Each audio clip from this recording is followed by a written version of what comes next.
తనికెళ్ళ భరణి గారు ఆ మధ్యలో ఒకసారి వీడియో బాగా వైరల్ అయింది కదా. యాక్చువల్లీ రాసింది వేరే, ఎవరో రాశారు ఆ పోయంను, కానీ ఇతను మాత్రం ఆ పోయంను ఇతను చదివాడు. ఆయన చదివినటువంటి పోయం ఎలా ఉంది అని చెప్పేసి అంటే ఒక్కసారి మీరు వినండి, ఎంత అద్భుతమైనటువంటి మాటలు ఉన్నాయో. రాసిన ఆయన పేరు కూడా నేను చెప్తాను, జాగ్రత్త వినండి. మన జీవితానికి మనమే హీరో. Yes or no? వావా వావా అంటారా ఏంది? అనకండి, కానీ జస్ట్ అవునా కాదా అని చెప్పేసి అనుకోండి.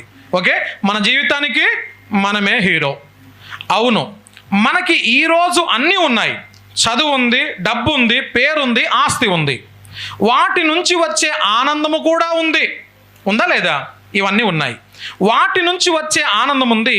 అవన్నీ మనకి ఇచ్చి మనల్ని హీరోగా చేసి మన ఎదుగుదలని, ఆనందాన్ని చూస్తూ చిన్న చిరునవ్వు నవ్వుతూ ఒక మూల నిల్చొని ఉండిపోయారు.